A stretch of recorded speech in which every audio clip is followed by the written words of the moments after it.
ಮಂಜುನಾಥ್ ಹಿರೇಚೌಟಿ, ಕರ್ನಾಟಕ ರಾಷ್ಟ್ರ ಸಮಿತಿ ಪಕ್ಷದ ರಾಜ್ಯ ಕಾರ್ಯನಿರ್ವಾಹಕ ಸಮಿತಿ ಸದಸ್ಯ. ನಾವು ಇವತ್ತು ಸೊರಬ ತಾಲೂಕು ಆನವಟ್ಟಿ ಪಟ್ಟಣ ಪಂಚಾಯಿತಿ ವ್ಯಾಪ್ತಿಯ ತಾವರೆಕೆರೆ ಎಂಬ ಕೆರೆ ಬಳಿ ಇದ್ದೀವಿ. ನೋಡ್ಬೋದು ನನ್ನ ಹಿನ್ನೆಲೆಯಲ್ಲಿ, ಇದು ಹೆಸರು ತಾವರೆಕೆರೆ ಅಂತ ಹೇಳಿ ಹೆಸರೇ ಹೇಳಿದಂತೆ ಸಾಕಷ್ಟು ತಾವರೆ ಗಿಡಗಳು ಇದರಲ್ಲಿ ಇದ್ದಾವೆ. ಅಂತಂದರೆ ಅದರ ಸಾಂದ್ರತೆ ಹೆಚ್ಚಿದೆ. ಇದು ಸುಮಾರು 27 ಎಕರೆ 21 ಗುಂಟೆ ಏನೋ ಬರ್ತದೆ. ಈಗ ಇಲ್ಲಿ ನೋಡ್ಬೋದು ಇದು ಹೇಗೆ ಮಲಿನ ಆಗಿದೆ ಅಂತ ಹೇಳಿ. ಅಂತಂದರೆ ಆನವಟ್ಟಿಯ ಎಲ್ಲ ತ್ಯಾಜ್ಯನೂ ಬಂದು ತಾವರೆಕೆರೆಗೆ ಬಂದು ಬೀಳ್ತಾ ಇರ್ತಕ್ಕಂಥದ್ದು. ಇದನ್ನು ನೀವು ಗಮನಿಸ್ಬೋದು. ಇದು ಆನವಟ್ಟಿ ಪಟ್ಟಣ ಪಂಚಾಯತ್ ವ್ಯಾಪ್ತಿಗೆ ಬರ್ತಕ್ಕಂಥ ಕೆರೆ.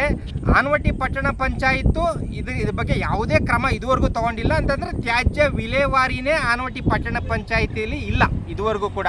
ಯಾಕಂದರೆ ಅವರ ವಿಲೇವಾರಿ ಘಟಕ ಕೂಡ ಕಾರ್ಯನಿರ್ವಹಿಸ್ತಾ ಇಲ್ಲ, ಮತ್ತು ಸಿಬ್ಬಂದಿ ಕೂಡ ಇಲ್ಲ, ಆಯಿತಾ. ಆದರೆ ಈ ಕೆರೆ ಇಲ್ಲಿ ಮಲಿನ ಆದರೂ ಕೂಡ ಇಲ್ಲಿ ಜನ, ಜಾನುವಾರು, ಪಕ್ಷಿ, ಪರಿಸರ ಮತ್ತು ಜನಗಳಿಗೂ ಸೇರಿದಂತೆ ರೈತರಿಗೂ ಸೇರಿದಂತೆ ಹಲವಾರು ಜೀವ ಜಂತುಗಳು ಇದ್ರ ಮೇಲೆ ಅವಲಂಬಿತವಾಗಿ ಇರತಕ್ಕಂಥ ಕೆರೆ. ಇದು ನಮ್ಮ ಹೆಮ್ಮೆಯ ಕೆರೆ ಕೂಡ ಹೌದು. ಯಾಕೆಂತಂದರೆ ಇದು ರಾಜ್ಯ ಹೆದ್ದಾರಿ, ಆನವಟ್ಟಿ ಟು ಹಾನಗಲ್ ಹೋಗ್ತಕ್ಕಂಥ ರಾಜ್ಯ ಹೆದ್ದಾರಿ. ಈ ರಾಜ್ಯ ಹೆದ್ದಾರಿನಲ್ಲಿ ಈ ರಾಜ್ಯ ಹೆದ್ದಾರಿ ಏನಿದೆಯಲ್ಲ, ಇದು ಆಚೆಗೆ ಒಂದು ಕುಬ್ಟೂರ್ ಕೆರೆ ಅಂತ ಬರ್ತದೆ, ಇದರ ಈಚೆಗೆ ಇದು ತಾವರೆಕೆರೆ ಅಂತ ಹೇಳ್ತೇವೆ. ಈಗ ನೋಡೋಣ ಬನ್ನಿ, ಇದು ಕೆರೆಯ ಆವರಣ, ಕೆರೆಯ ದಡ ಹೇಗಿದೆ ಅಂತ ಹೇಳಿ. ಇರ್ತಕ್ಕಂಥ ಆನವಟ್ಟಿಯಲ್ಲಿ ಇರ್ತಕ್ಕಂಥ ಎಲ್ಲ ತ್ಯಾಜ್ಯನೂ ಇಲ್ಲಿ ಬಂದು ಬೀಳ್ತಾ ಇದೆ. ಆನವಟ್ಟಿ ಪಟ್ಟಣ ಪಂಚಾಯತಿಯಲ್ಲಿ ಬರೀ ಸಿಬ್ಬಂದಿ ಇದ್ದಾರೆ ಹೊರತು ಕಾರ್ಮಿಕರು ಅಥವಾ ಕೂಲಿ ಕೆಲಸಕ್ಕೆ ಅಂತಂದರೆ ಪೌರ ಕಾರ್ಮಿಕರ ಸಂಖ್ಯೆ ತುಂಬ ಕಡಿಮೆ ಇದೆ. ಮತ್ತು ಇನ್ನೊಂದು ಬಹಳ ಮುಖ್ಯವಾದ ವಿಷಯ ಏನಂತಂದರೆ, ಇಲ್ಲಿಂದ ನಮ್ಮ ಶಾಸಕರ ಕಚೇರಿ, ಸೊರಬ ಶಾಸಕರು ಮತ್ತು ಶಿಕ್ಷಣ ಸಚಿವರ ಕಚೇರಿ ಕೆಲವೇ 100 ಮೀಟರ್ ದೂರದಲ್ಲಿದೆ. ಇಲ್ಲೇ ನಾಡ ಕಚೇರಿಯಲ್ಲೇ ಕೂಡ ಅವ್ರ ಕಚೇರಿ ಕೂಡ ಇರುವಂಥದ್ದು. ಮತ್ತು ಇನ್ನೂ ಅತ್ಯಂತ ಮುಖ್ಯವಾದ ವಿಷಯ ಅಂತಂದರೆ, ಇಲ್ಲಿಂದ ಒಂದು 500 ಮೀಟ್ರ್ ಅಂತರದಲ್ಲೇ ಯಾವುದು ಕೇಂದ್ರ ಪ್ರಾಚ್ಯ ವಸ್ತು ಇಲಾಖೆಗೆ ಸೇರಿದಂಥ ಕೈಟಬೇಶ್ವರ ದೇವಸ್ಥಾನ ಇದೆ. ಅದು ಕೂಡ ಪ್ರಾಚ್ಯ ವಸ್ತು ಇಲಾಖೆಯ ಸುಪರ್ದಿಯಲ್ಲಿದೆ. ಅದು 100 ಮೀಟರ್ ಅಂತರದಲ್ಲಿ ನಿಷೇಧಾಜ್ಞೆ ಇದೆ. ಅಂತಂದರೆ ಇದು ಮುಖ್ಯ ಪ್ರವಾಸಿ ತಾಣ ಕೂಡ ಹೌದು. ಇಲ್ಲಿ ಕದಂಬರು, ಚಾಲುಕ್ಯರು, ಹೊಯ್ಸಳರು ಅವಾಗಿಂದನೂ ಎಲ್ಲ ರಾಜಾಡಳಿತಗಳು ಇಲ್ಲಿ ಆಳ್ವಿಕೆ ಮಾಡಿರುವಂಥದ್ದು ನಾವು ಇತಿಹಾಸದಲ್ಲಿ ದಾಖಲೆಗಳಲ್ಲಿ ನೋಡ್ಬೋದಾಗಿದೆ. ಆದರೆ ಇವತ್ತಿನ ಪರಿಸ್ಥಿತಿ ಆನವಟ್ಟಿ ಪಟ್ಟಣ ಪಂಚಾಯತ್ ವ್ಯಾಪ್ತಿದು. ಈಗ ಇದು ತಾವರೆಕೆರೆ, ಅದು ಕುಬ್ಟೂರ್ ಕೆರೆ ದಡ ಹೇಗಿದೆ ಅಂತ ತೋರಿಸ್ತೀನಿ ಬನ್ನಿ.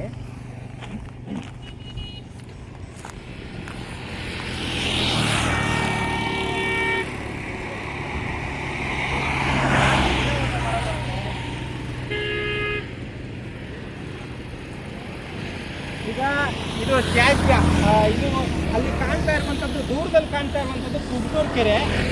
ಇಲ್ಲಿಂದ ಹೀಗೆ ನೋಡೋಣ ಬನ್ನಿ. ಇದು ಒಂದು ಕಡೆಯ ದಡ, ಇದು ರಾಜ್ಯ ಹೆದ್ದಾರಿ ಹಾನಗಲ್ಗೆ ಹೋಗ್ತಕ್ಕಂಥದ್ದು.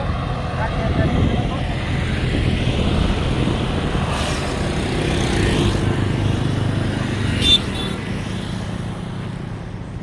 ನೋಡಿ, ಅಲ್ಲಿ ಕಾಣ್ತಾ ಇದೆಯಲ್ಲ, ಅದು ಕುಬ್ಟೂರ್ ಕೆರೆಯ ಒಂದು ಕಡೆಗೆ ದಡ ಇದು. ಯಾಕಂದರೆ ಮಧ್ಯೆ ಒಂದಷ್ಟು ಸರ್ವೆ ನಂಬರ್ಗಳು ಕೂಡ ಬರ್ತವೆ.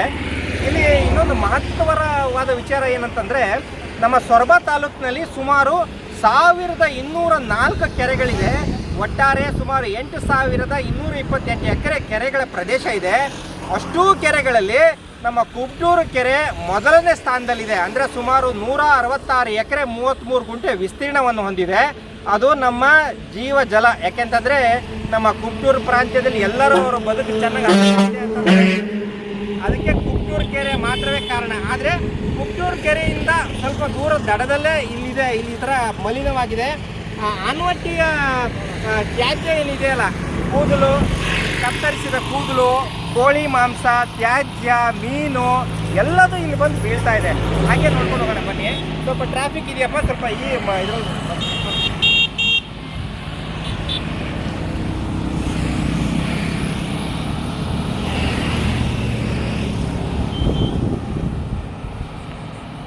ನೋಡಿ. ಅಂದರೆ ನಮ್ಮ ಆನವಟ್ಟಿಯ ಮೊಟ್ಟೆ ಅಂದರೆ ಕೋಳಿಯ ತ್ಯಾಜ್ಯ ಎಲ್ಲ ಬಂದು ಬಿಟ್ಟಿದೆ. ಹಾಗೆ ಬನ್ನಿ, ಮುಂದೆ ಬನ್ನಿ.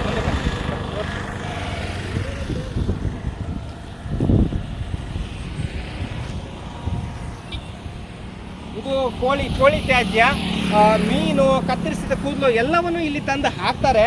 ಆದರೆ ಏನಪ್ಪ ಅಂತಂದರೆ ಯಾಕೆ ಇವರು ಹಾಕ್ತಾ ಇದ್ದಾರೆ ಅಂತಂದರೆ ತ್ಯಾಜ್ಯ ವಿಲೇವಾರಿನೇ ಇಲ್ಲ ನಮ್ಮ ಆನವಟ್ಟಿನಲ್ಲಿ. ಅವರಿಗೆ ಸೂಕ್ತ ರೀತಿಯಲ್ಲಿ ವಿಲೇವಾರಿ ಮಾಡಲಿಕ್ಕೆ ಯಾವುದೇ ಅವಕಾಶವೇ ಇಲ್ಲ. ಹಾಗಾಗಿ ಅವ್ರಿಗೂ ಅಸಹಾಯಕರಾಗಿ ಇಲ್ಲಿನ ನಗರದ ಪಟ್ಟಣದ ಜನ ಎಲ್ಲ ಇಲ್ಲಿ ಕಸ ತಂದು ಹಾಕ್ತಾ ಇದ್ದಾರೆ. ಯಾಕೆಂದರೆ ಆನವಟ್ಟಿ ಪಟ್ಟಣ ಪಂಚಾಯತ್ತು ಕಣ್ಣಿಲ್ಲದೆ ಕುರುಡಿಲ್ಲದೆ ಸೊಂಟ ಮುರ್ಕೊಂಡು ಎಲ್ಲೂ ಹೋಗೋಕ್ಕಾಗದೆ ಕಣ್ಣು ಮೂಗು ಕಿವಿ ಯಾವುದು ಇಲ್ಲದೆ ಕೂತಿರುವಂಥದ್ದು. ಮತ್ತು ಇದು ಈ ಕುಬ್ಟೂರು ಏನಿದೆಯಲ್ಲ, ಈ ಕುಬ್ಟೂರು ಕೆರೆ ಇದೆಯಲ್ಲ, ಇದು ಭಾಳ ವಿಶೇಷವಾದ ಕೆರೆ. ಮತ್ತು ಯಾಕೆಂತಂದರೆ ಇದು ನಮ್ಮ ಮಾಜಿ ಮುಖ್ಯಮಂತ್ರಿ ದಿವಂಗತ ಎಸ್ ಬಂಗಾರಪ್ಪನವರ ಊರು ಕೂಡ ಹೌದು. ಆದರೆ ಅಲ್ಲಿಂದ ಅನತಿ ದೂರದಲ್ಲೇ ಈ ತ್ಯಾಜ್ಯ ಈ ಅಸಮರ್ಪಕವಾಗಿ, ಅಂದರೆ ನಮ್ಮ ಇಡೀ ರಾಜ್ಯದಲ್ಲಿ ಯಾವ ಪಟ್ಟಣಗಳಲ್ಲೂ ಕೂಡ ಈ ಥರ ತ್ಯಾಜ್ಯ ಎಲ್ಲ ಹಳ್ಳಿ ಇದರಲ್ಲೂ ಇದೇ ಥರ ಬಿದ್ದಿದೆ. ಆದರೆ ಇವು ನಮ್ಮ ಜೀವ ಕೆರೆಗಳು ಮಲಿನವಾಗ್ತಕ್ಕಂಥ ಇದ್ರ ಬಗ್ಗೆ ಯಾವುದೇ ಕ್ರಮ ತಗೊಳ್ದೇ ಇರತಕ್ಕಂಥದ್ದು ನಡೆಸ್ಕೊಂಡ್ಬಂದಿದ್ದಾರೆ. ಹಾಗೆ ನೋಡ್ಕೊಂಬರೋಣ ಬನ್ನಿ.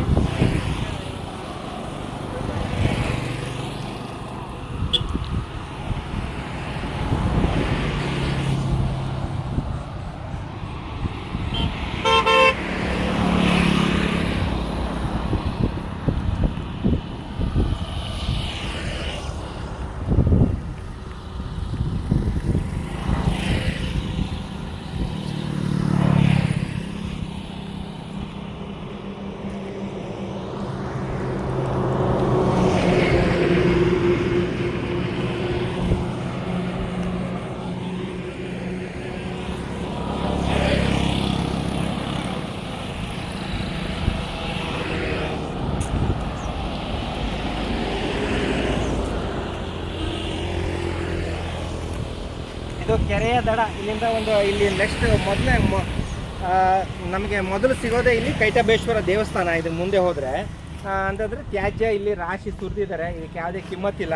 ಮತ್ತು ನಾವು ಯಾವಾಗಲೇ ಒಂದು ವಿಡಿಯೋ ಮಾಡಿದ್ರೂ ಕೂಡ ತಕ್ಷಣ ಬಂದು ಬೆಂಕಿ ಹಾಕಿ ಅಲ್ಲೇ ನಿಂತ್ಕೊಳ್ಳಿ ಹತ್ರ ಬರ್ತೀವಿ ನೋಡಿ. ಇಲ್ಲಿ ಯಾವುದೇ ತ್ಯಾಜ್ಯವನ್ನು ತಕ್ಷಣ ನಾವು ಈ ವಿಡಿಯೋ ಮಾಡಿದ ತಕ್ಷಣ ಬಂದು ಬೆಂಕಿ ಹಾಕಿ ಸುಟ್ಟಾಕುವಂಥದ್ದು ಅಂತಂದರೆ ಇದು ಕಾಯ್ದೆಗೆ ವಿರುದ್ಧ.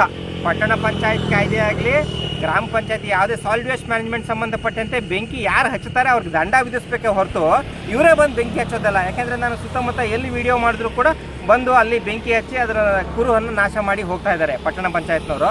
ಇದ್ರ ಬಗ್ಗೆ ನಾವು ಈಗಾಗಲೇ ಕರ್ನಾಟಕ ರಾಷ್ಟ್ರ ಸಮಿತಿ ಪಕ್ಷದ ವತಿಯಿಂದ ಪೊಲ್ಯೂಷನ್ ಕಂಟ್ರೋಲ್ ಬೋರ್ಡ್ಗೆ ಈಗ ದೂರನ್ನು ಕೊಟ್ಟಿದ್ದೀವಿ.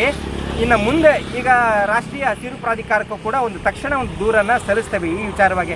ಇಷ್ಟು ನಮ್ಮ ಪ್ರಯತ್ನವಂತೂ ಮಾಡ್ತೇವೆ. ನಮ್ಮ ಸೊರಬ ತಾಲೂಕಿನ ಜನ ಸ್ವಲ್ಪ ಎಚ್ಚೆತ್ತುಕೊಂಡ್ರೆ ತಮ್ಮ ಸುತ್ತಮುತ್ತಲೇ ಇರ್ತಕ್ಕಂಥ ಕೆರೆ ಅಂದರೆ ತ್ಯಾಜ್ಯ ವಿಲೇವಾರಿ ಸಮರ್ಪಕ ಆಗದೇ ಇದ್ದರೆ ತಮ್ಮ ಸುತ್ತಮುತ್ತ ಕಾಮಗಾರಿಗಳು ಅದನ್ನು ತಮ್ಮ ಹಕ್ಕದು. ಯಾಕೆಂತಂದರೆ ನೋಡಿ, ಇಲ್ಲಿ ಏನಾದ್ರು ಕಸ ಬಿದ್ದರೆ ನಮ್ಮ ಕೆರೆ ಏನಾದರೂ ಕಲುಷಿತ ಆದರೆ ಇದು ಕುಬ್ಟೂರು ಕೆರೆ ಇಡೀ ಸಾಕಷ್ಟು ಹಳ್ಳಿಗಳಿಗೆ ಜೀವನಾಡಿಯಾಗಿ ಕೆಲಸ ಮಾಡ್ತಿದೆ ಅದು, ಹೌದಾ? ಮತ್ತು ಅದು ನಮ್ಮ ಸೊರಬ ತಾಲೂಕಿನಲ್ಲೇ ನಂಬರ್ 1 ಕೆರೆ. ನಮ್ಮ ಸೊರಬ ತಾಲೂಕಿನಲ್ಲಿ ಸುಮಾರು ಆಗಲೇ ಹೇಳಿದಾಗ ಸುಮಾರು 1204 ಕೆರೆಗಳಿದೆ. ಅದರಲ್ಲಿ ಮೊದಲನೇ ಸ್ಥಾನದಲ್ಲಿದೆ. ಎರಡನೇದು ನಮ್ಮ ಜಡೆ ಹೋಬಳಿ ಬಿಳಗಲಿ ಮತ್ತು ತಲಗಡ್ಡೆ ಕೆರೆಗಳು ಸುಮಾರು 143 ಎಕರೆ ಮತ್ತು 111 ಎಕರೆ ಅಷ್ಟು ವಿಸ್ತೀರ್ಣ ಹೊಂದಿದ್ದಾವೆ. ಆದರೆ ಇವು ನಮ್ಮ ಅತ್ಯಂತ ಸಂಪದ್ಭರಿತವಾದಂಥ ಮತ್ತು ಸಾವಿರಾರು ವರ್ಷಗಳಲ್ಲಿ ನಮ್ಮ ಜೀವನವನ್ನು ಬೆಂಬಲಿಸಿದಂಥ ಕೆರೆಗಳು. ಆದರೆ ಇವತ್ತು ಈ ಥರ ದುಸ್ಥಿತಿ ಇದೆ. ನಮ್ಮ ಶಾಸಕರು ಏನು ಮಾಡ್ತಾ ಇದ್ದಾರೆ ಅಂತ ಗೊತ್ತಿಲ್ಲ. ಯಾಕಂದರೆ ಇದು ಆಗಲೇ ಹೇಳಿದಾಗಲೇ ಈಗಾಗಲೇ ಇದು ಬಂಗಾರಪ್ಪನವರ ಊರು ಕೂಡ ಹೌದು, ಕುಬ್ಟೂರು. ಆ ಕೆರೆಯ ದಡದಲ್ಲಿ ಈ ಥರ ಪರಿಸ್ಥಿತಿ ಇದೆ. ಇಲ್ಲಿಂದ ಅನತಿ ದೂರ ಇದೆ ಕುಬ್ಟೂರು, 1 ಕಿಲೋಮೀಟ್ರ್ ಇಲ್ಲ, ಇಲ್ಲಿ ಹೋದರೆ ಸಿಗ್ತದೆ. ಮತ್ತು ನೀವು ನೋಡ್ಬೋದು ಈಗಾಗಲೇ ತಾವರೆ ಕೆರೆ ಕೂಡ ನೋಡಿದ್ದೀರಿ.